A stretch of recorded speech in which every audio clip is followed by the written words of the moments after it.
اعوذ باللہ من الشیطان الرجیم بسم اللہ الرحمن الرحیم. حدیث عمار میں جہمی صاحب یہ کہتے ہیں بار بار کہ بھائی حضرت عمار جو ہیں وہ باغی گروہ کو اللہ کی طرف بلا رہے ہوں گے اور وہ انہیں جہنم کی طرف یا نار کی طرف بلا رہے ہوں گے. تو اس کی کوئی تعویل توجیہ کچھ بھی نہیں ہے, کوئی تشریح بھی نہیں ہے, اپنے نظریات کو حدیث کا بیان کرتے ہیں. لیکن راٹھی صاحب نے صحیح ان کا حشر کیا ہے, حالانکہ مجبور ہو کر جہلمی صاحب یہاں تعویل پر آئے ہیں. ذرا دیکھیں تعویل پہ کیا ہے, دوسری تشریح لی ہے. ذرا دیکھیں اگر وہ ایک جگہ دوسری تشریح لے سکتے ہیں تو اپنی تشریح کو یونیک تشریح کیوں سمجھتے ہیں. دیکھیں کیا کہتا ہے راٹھی صاحب, کیا فرماتے ہیں. Some Muslim seeing that how can there be idol of God when he has no body. Well, Hadith al-Bukhari and Muslim quote Prophet Muhammad as saying, if anyone of you fighting with his brother, he should avoid his face, for indeed God created Adam in his image. ٹھیک ہے, آگے دیکھیے. Also Quran 38:75 God Allah says, O Iblis, what prevented you from prostrating yourself before him, man, whom I created with my 2 hands? Did you become too proud, or have you always been arrogant? اب دیکھیے, اب یہاں پر یہ comment کرتے ہیں. میں اس کا ایک نظر دکھاؤں گا راٹھی صاحب کا, کیونکہ کاپی رائٹ ایکٹ کے پرابلم ہو سکتے ہیں, تو 1-2 سیکنڈ یا 3 سیکنڈ کے لیے اتنا بڑا مسئلہ نہیں ہوگا. لیکن دیکھیں کیا ہے. However, I have not said anywhere that one should definitely worship through the idol itself. اب یہ انگریزی جیسی بھی ہے, وہ بہتر جانتے ہیں. If someone wants to avoid the idols, be it Muslim or Arya Samaj, there is also one way, but this is also one way. But if someone worships God through the idols, then it is wrong to think them as a disbeliever, یعنی کافر. Bracket میں انہوں نے کافر لکھا ہے. اب آپ کہیں گے کہاں لکھا ہے انہوں نے, وہ بھی ہم دکھا دیں گے آپ کو. Secondly, many people say that these are biblical stories. Why not from Quran? Well, the video is on all 3 Abrahamic religions, so you can see from the title itself, and whichever source the lines have been taken from, that book has been clearly mentioned. ٹھیک ہے, تو اب آپ لوگ یہ دیکھ لیں. اب میں یہ کہتا ہوں کہ انہوں نے کیا کیا ہے کہ ایک روایت سے یہ کہ ثابت کرنے کی کوشش کی ہے کہ خدا نے اگر حضرت آدم کو اپنے امیج میں بنایا ہے, تو اس کا الیاذ باللہ مطلب کیا لینا چاہ رہے ہیں کہ خدا کا امیج بنایا جا سکتا ہے, اس کی عبادت نہیں کی جائے گی مگر اس کے تھرو عبادت کی جا سکتی ہے. ذرا غور کر لیں. اب یہ دیکھ لیں, ایک نظر دیکھیں, یہ ایک نظر ہے. اس سے آگے میں آپ کو دکھانا نہیں چاہ رہا ہوں. ٹھیک ہے, اگر آپ چاہیں تو ایک تھوڑی دیر بعد میں اس کو ایک اور دے دوں گا, یا کہیں گے تو میں کچھ باتیں اس کی کیا کہتے ہیں اس طرح وہ کروں گا. لیکن اب دیکھیں جہلمی صاحب نے کیا کیا. اب یہ معنی نہیں لیے جہلمی صاحب نے, یہ معنی لے بھی نہیں سکتے تھے. خیر لینا چاہتے تو لے بھی لیتے. جہلمی صاحب کا کیا ہے, کیونکہ وہ حدیث عمار 2812 میں تو یہی کھیل کر رہے ہیں نا, تو اس کے سملر کھیل راٹھی صاحب نے بھی کیا ہوا تھا. دیکھیں ذرا جہلمی صاحب کیا فرماتے ہیں. آئیں ذرا جہلمی صاحب کو دیکھتے ہیں. جہلمی صاحب فرماتے ہیں 7 انہوں نے یہ کانسیپٹ دیا اس کے اندر دھروو راٹھی نے کہ اسلام میں اور کرسچینٹی میں اور جوڈائزم میں اللہ کے سوا کسی اور ہستی کا بت بنانا یہ کفر ہے, یہ حرام ہے. ہاں خدا کا اگر بت بنایا جائے تو یہ جائز ہے. اور انہوں نے سورۃ النساء کی جو آیت نمبر 48 ہے اور 116, ان اللہ لا یغفر ان یشرک بہ ویغفر ما دون ذلک لمن یشاء, بے شک اللہ تعالیٰ اس گناہ کو تو قیامت کے دن کبھی معاف نہیں کرے گا کہ کوئی شخص شرک کے ساتھ اللہ کے حضور حاضر ہوا, اس کے سوا ہر گناہ کو معاف کر دے گا جس کے لیے چاہے گا. تو اس شرک کے گناہ کو انہوں نے ریلیٹ کیا کہ یہ شرک صرف وہ لوگ کر رہے ہیں جو خدا کے علاوہ کسی اور ہستی کا بت بناتے ہیں. اگر کوئی خدا کا بت بنائے یا خدا کے محبوب بندوں کا کوئی بت بنا لیتا ہے اور پیچھے دھیان اللہ ہی کی طرف سے ہے کہ یہ اللہ کی طرف لے جانے والی چیزیں ہیں, تو انہوں نے اسلام کے کھاتے میں بھی ڈال دیا اسے کہ یہ اسلام میں بھی کوئی کفر نہیں ہے. ٹھیک ہے نا, یہی کام تو جہلمی صاحب نے کیا ہے کہ جہنم کی طرف بلانے والے جماعت کو وہ کیا کہتے ہیں کہ وہ جہنم میں جانے والی جماعت ہوگی. ٹھیک ہے, اور یہ بھی یاد ہے کہ کنٹینیوس ٹینس نہیں ہے عربی میں, نہ پریزنٹ کنٹینیوس ہے, نہ پاسٹ کنٹینیوس ہے, نہ فیوچر کنٹینیوس ہے. تو انڈیفینٹ ترجمہ کرنا چاہیے تھا, لیکن جہلمی صاحب کی اپنی مرضی ہے, جیسے چاہے ترجمہ کریں, ہم کیا کہہ سکتے ہیں. لیکن دیکھیں راٹھی نے جو غلطی کی تھی, اب جہلمی صاحب اس کی رد کر رہے ہیں. ایسے ہی بے عینی ہی سملر غلطی جہلمی صاحب نے کی ہے, اور وہ وہاں پر بڑے سخت ہیں. تو اس کا مطلب یہ ہے کہ بخاری شریف, مسلم شریف اور اللہ کے کلام یعنی کلام اللہ شریف میں بھی غلط معنی لوگ لے سکتے ہیں. راٹھی نے اس کی صاحب نے اس کی مثال پیش کر دی. جہلمی صاحب اس کے سملر اس سے پہلے یہی کام کر رہے تھے. یا تو ہو سکتا ہے راٹھی صاحب اتنے ذی عقل و شعور ہوں کہ انہوں نے جہلمی صاحب کی یہ غلطی محسوس کر لی ہو اور اسی پر ایک غزل کہہ دی. آگے سنیں. نعوذ باللہ من ذالک. اب یہ نعوذ باللہ پڑھ رہے ہیں. ہم بھی جب جہلمی صاحب آپ کا حدیث عمار کا غلط معنی لیتے ہیں نا, تو اسی طرح نعوذ باللہ ہی پڑھتے ہیں. لیکن انہوں نے کوئی آیت کوٹ نہیں کی اس حوالے سے. آیت کوٹ تو نہیں کی, مگر ان آیات کی غلط تشریح کی. بات یہی ہے کہ آیت کوٹ نہیں کی راٹھی صاحب نے, لیکن آیت کی غلط تشریح کی. وہی آپ کون سی آیت حدیث پیش کرتے ہیں؟ آپ تو صرف حدیث کی غلط تشریح کرتے ہیں. کہاں لکھا ہوا ہے کس حدیث میں, کس آیت میں کہ جہنم کی طرف بلائے گا وہ جہنم میں جائے گا, یعنی جو جہنم کی طرف بلائے گا جہنم میں جائے گا؟ ایسا کوئی نہیں ہے نا. تو آپ بھی تو غلط تشریح کر رہے ہیں. آگے سنیں. انہوں نے جو ٹیمپرڈ فارم میں کتابیں ہیں ان کا حوالہ دیا. خیر وہ بھی, اس کو بھی میں بریف کر سکتا ہوں, اسے ہم چھوڑتے ہیں. کر سکتا ہوں, ذرا سمجھ لیں. کیا تو نہیں نا, تو بات وہی ہے کہ چھوڑ دیا اس کو. ہم بھی بہت کچھ کر سکتے ہیں آپ کے خلاف, لیکن آپ نہیں کر رہے. وہ چلے جیسے آپ ویسے ہم بھی آپ کے نقش قدم پر تھوڑا سا استدلالی طور پر. عقائد میں تو اللہ بچائے. آگے سنیں. قرآن کے اوپر آتے ہیں. میرے بھائی قرآن میں تو بالکل ایسا کوئی کانسیپٹ نہیں ہے. یہ بالکل اسلام میں ایسا کوئی کانسیپٹ نہیں ہے کہ جو جہنم کی طرف بلائے گا وہ لازمی جہنم میں جائے گا. یہ پوائنٹ بھی سمجھ لیجئے. آگے سنیں. قرآن کے اوپر, اسلام کے اوپر جھوٹ باندھنا ہے. ہاں بالکل, انہوں نے جھوٹ باندھا ہے, اور آپ نے بھی جھوٹ باندھا ہے حدیث پر, قرآن پر. ٹھیک ہے, کیوں؟ کیا آپ نے نہیں کہا کہ اللہ نے منی گاڈ بنانے کا اعلان کیا ہوا ہے؟ وہ بھی میں ریکارڈ کر کے دکھا دوں, میرے پاس ایسے اس کی ریکارڈنگ ہوگی. لیکن کیا آپ نے تو اللہ پہ جھوٹ باندھا ہے, راٹھی صاحب نے بھی اللہ پہ جھوٹ باندھا ہے. آپ ان میں راٹھی صاحب میں اس لحاظ سے کیا فرق ہے؟ آپ نے کہا منی گاڈ کے بارے میں اللہ نے اعلان کیا ہوا ہے, کریٹڈ گاڈز یا منی گاڈ یا کریٹڈ منی گاڈز کے بارے میں اللہ نے اعلان کیا. راٹھی صاحب سے بھی ہم سوال کریں گے کہ آپ ذرا ڈیمی گاڈز اور جہلمی صاحب کے منی گاڈز کا فرق بیان کریں. یہ فرق زیادہ یہی بیان کریں گے کہ وہ ان کی عبادت کرتے ہیں, یہ عبادت کے قائل نہیں ہے. تو قیامت کے بعد تو اللہ تبارک تعالیٰ کی بھی عبادت نہیں ہوگی. یہ کون سا مسئلہ ہے؟ آگے سنیں. میں کسی قسم کی کوئی بت پرستی کی اجازت موجود ہے؟ اچھا جی, بت پرستی کی تو بے شک اسلام میں عبادت نہیں ہے اور شرک ہے, مگر کسی غیر اللہ کو خدا ماننا, منی گاڈ ماننا, خواہ اس کی عبادت کی جائے یا نہ کی جائے, اس کی بھی اجازت کہاں پر ہے؟ نہیں ہے نا. یہ عقیدے کی اجازت ہی نہیں ہے, تو عقیدہ ہی کفر و شرک ہے. آگے سنیں ذرا جہلمی صاحب کو. اللہ کا بت بنانے کی بھی اجازت نہیں, تو باقی تو ہم چھوڑ ہی دیں. ٹھیک ہے, اللہ کا بت بنانے کی اجازت نہیں ہے, بالکل نہیں ہے. اسی طرح غیر اللہ کو قیامت میں منی گاڈ ماننے کی بھی اجازت نہیں ہے. باقی باتیں تو آپ سمجھ رہے ہوں گے نا.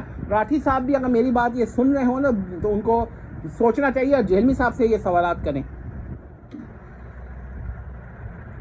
اور وہ مثال میں کہہ رہے تھے کہ آپ کو کیتھولک کے جو چرچز ہیں ان کے اندر آپ کو جیزس کرائسٹ کے مجسمے نظر آئیں گے, اور اس طریقے سے بعض اوقات لوگ, انہوں نے تو خیر یہ حرکت نہیں کی ہے, شکر ہے انہوں نے عقل مندی کا ثبوت دیا. جہلمی صاحب, راٹھی صاحب نے کچھ عقل مندی کا ثبوت دیا ہے, مگر آپ نے کوئی عقل مندی کا ثبوت نہیں دیا. نہ حدیث عمار کے بارے میں کوئی عقل مندی کا ثبوت دیا, اور نہ آپ نے منی گاڈز کے مسئلے میں کوئی عقل مندی کا ثبوت دیا. آپ نے باری تعالیٰ پر یہ بہتان لگا دیا کہ اس نے منی گاڈز کا اعلان کیا ہوا ہے.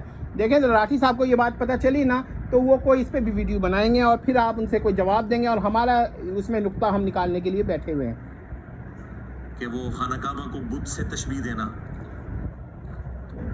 بھائی دنیا میں جتنے بت بنے ہوئے ہیں آپ کو ان کی آنکھیں نظر آتی ہیں. ٹھیک ہے, کعبۃ اللہ کو بت سے تشبیہ دینا بالکل غلط ہے, لیکن جہلمی صاحب ہو سکتا ہے کوئی مشرک جو ہو وہ تشبیہ بھی دے دے, غلط معنی لے لے. ٹھیک ہے, استقبال کعبہ کو عبادت کعبہ الیاذ باللہ قرار دے دے. ٹھیک ہے, یہ ساری باتیں ہیں. آپ نے بھی ایسے ہی کیا ہوا ہے. 2812 حدیث میں کیا کیا ہوا ہے, غلط معنی لیے ہوئے ہیں اس سے. تو کوئی آدمی ادھر بھی غلطی کر سکتا ہے. سملر مسٹیکس ہیں. آگے سنیں. اب آپ کہیں گے سملر نہیں ہے, اس پہ بھی ہم بات کرنے کو راضی ہیں. ادباؤ نظر آتے ہیں. کعبے میں آپ کو کون سی آنکھ نظر آ رہی ہے؟ اچھا جی, اس کا مطلب یہ ہوا کہ اگر کوئی کسی غیر اللہ کو کی عبادت کرتا ہے, خواہ اس کو خدا مانے یا نہ مانے, خواہ اس کے جسم مانے یا نہ مانے, تو کیا وہ جو ہے مشرک ہوگا کہ نہیں ہوگا؟ مثال تو آپ دے دیتے ہیں, مگر بت پرستی کی نفی کے علاوہ غیر اللہ پرستی پہ بھی تو بات کریں نا, اور غیر اللہ کے منی گاڈ ہونے پہ بھی تو بات کریں. تو میں نے یہ ساری باتیں نوٹ کر رہا ہوں, اور اس وقت میں نے بہت جلدی میں تھا, تو لیکن میں نے کہا کہ چلو لکھ, ورنہ میری ایک عادت ہے, یہ آپ لوگ ایسے ایسنس کے تمام قارئین جتنے بھی ہیں وہ, اور سامعین جو ہیں وہ بھی, کیونکہ کچھ لوگ پڑھنے کی بھی کوشش کرتے ہیں, تو وہ سارے جانتے ہیں کہ میں لکھ کر کرتا ہوں, لیکن اس وقت میں ذرا بعض وجوہات پر لکھ نہیں پا رہا ہوں. شکل کہاں سے کسی چہرے سے ملتی جلتی ہے؟ وہ تو جسٹ ایک کمرہ ہے. اگر یہ بت ہوتا مسلمانوں کا تو مسلمان جوتیوں سمیت اس کے اوپر چڑھتے ہیں. ٹھیک ہے, کعبۃ اللہ بت نہیں ہے, اس کو بت کہنا ہی غلط ہے, لیکن میں جہلمی صاحب سے کہتا ہوں, عرض کرتا ہوں کہ اگر کوئی غیر اللہ کو کوئی بھی جسم نہ مانے اور اس کی عبادت بھی نہ کرے, صرف یہ کہے کہ وہ گاڈ ہے یا منی گاڈ ہے, تو وہ بھی کفر شرک ہو جائے گا. اسی طرح, اور اس کی دلیل کیا ہے کہ اللہ کے سوا کوئی خدا نہیں, نہ منی خدا نہ میگا خدا. سمجھ رہے ہیں بات کو؟ تو وہاں پر یہ مسئلے وہاں بھی اٹھیں گے. کیا پتہ راکھی صاحب ان باتوں کو سوچ کر آپ سے کچھ سوالات مزید کریں, تو ہمارا یہ اس میں فائدہ ہوگا کہ ہم دیکھیں گے کہ جہلمی صاحب کے اندر غلطیاں کیا ہیں. خود غلط معنی کرتے ہیں, خود کفریہ معنی لیتے ہیں, تو وہ جائز ہے. راٹھی بھی وہی کر رہا ہے غلطی. محترم راٹھی صاحب, مکرم راٹھی صاحب بھی محترم جہلمی صاحب سے بڑی غلطی نہیں کر رہے, ٹیکنیکلی وہی غلطی کر رہے ہیں. اعتقادی طور پہ کیونکہ وہ مسئلہ شرک کا چلا گیا ہے, لہذا اس پہ کفر کا فتویٰ ڈائریکٹ ہے, یہ ایک الگ بات ہے. لیکن ٹیکنیکلی طور پر دونوں احادیث کے غلط معنی کر رہے ہیں, آیات کے غلط معنی کر رہے ہیں, غلط بہتانات لگا رہے ہیں. اور اس کے علاوہ ایک بات اور کہہ دوں کہ دونوں کا مزاج بھی سیم ہی ہے. آگے سنیں. سال میں 2 دفعہ غلاف کعبہ چینج ہوتا ہے, اور دونوں دفعہ سعودی حکومت کے جو کارندے ہیں اتنے بڑے بڑے بوٹ پہنے ہوئے اس کے اوپر چڑھتے ہیں. یہ اسے رسپیکٹ دے رہے ہوتے ہیں, جوتیوں سمیت اوپر چڑھے ہوتے ہیں, اور بالکل ٹھیک کرتے ہیں, جوتیوں سمیت ہی چڑھنا چاہیے تاکہ لوگوں کو پتہ چلے کہ یہ ہمارا معبود نہیں ہے, اور نہ یہ ہمارے معبود کی کوئی اس حوالے سے نشانی ہے کہ ہم اس کے آگے جھکتے ہیں. ٹھیک ہے, یہ بات ہے, مگر کعبہ کی رسپیکٹ ہونی چاہیے. جوتا پہن کے چڑھنے کا جواز ہے, اور وہ صاف ستھرے جوتے ہوتے ہیں, ٹھیک ہے. لیکن ایک بات ہے کہ اگر ہم یہ مان لیں کہ کعبۃ اللہ پہ چڑھنا جو ہے جوتوں سمیت یہ ثابت کرتا ہے, لیکن فرض کریں کہ کوئی اگر آدمی یہی عقیدہ جہلمی صاحب کا منی گاڈ کے بارے میں کہا کہ منی گاڈ پہ تو آپ چڑھ ہی نہیں سکتے, قیامت کے بعد کیسے چڑھیں گے منی گاڈ پر, جب وہ قیامت کے بعد بنے گا تو اس پر کیا کہیں گے جہلمی صاحب؟ آگے سنیں ذرا. باقی کسی کو تفصیلات دیکھنی ہے نا کہ معبود کون سے بنائے ہوئے, تو پی کے فلم دیکھ لیں. یار یہ کون سی دلیل ہے پی کے فلم دیکھ لیں؟ پی کے فلم کوئی حجت شرعی ہے کیا؟ میں حیران ہوں کہ جب کوئی دلیل نہیں ہوتی تو ہم محترم ہنستے ہیں اور پھر یہ بات کرتے ہیں. اس وقت ان کے چہرہ میں اگر دکھانا چاہوں تو ان کے دانت بھی نظر آ رہے ہیں, مجھ کو ایک نظر دیکھ لیں بس, زیادہ میں نہیں دکھانا چاہتا, کیا پتہ اس پہ کوئی وہ حکم لگا دیں. آگے سنیں. تو وہ جو بت کے ساتھ ایسے تشبیہ دیتے ہیں بالکل غلط. کون اپنے بت کے اوپر اس طریقے سے چڑھ؟ بالکل ٹھیک ہے کہ بت کے ساتھ کعبہ کو تشبیہ دینا بالکل غلط ہے, لیکن میں پھر آپ سے عرض کرتا ہوں کہ جہلمی صاحب یہاں پر ڈیویٹ کر رہے ہیں اپنے ہی اصول و قواعد سے. جیسا کہ وہ حدیث عمار میں جس طرح کر رہے تھے, راٹھی صاحب نے ویسے ہی اور جگہ کیا, اور آیات سے کیا, احادیث سے کیا. تو اب جہلمی صاحب یو ٹرن لے لیا انہوں نے کہ بھائی یہ اس جگہ تو ٹھیک نہیں ہے. میں کہتا ہوں کسی جگہ جہلمی صاحب کا موقف ٹھیک نہیں ہے, ٹھیک ہے.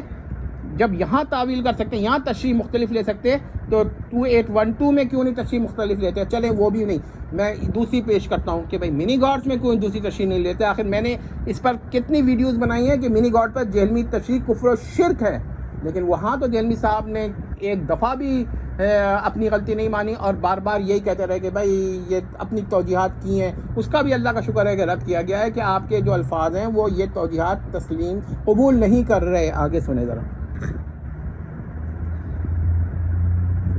وہ ہماری صرف ڈائریکشن ہے مسلمانوں میں یونٹی کے لیے.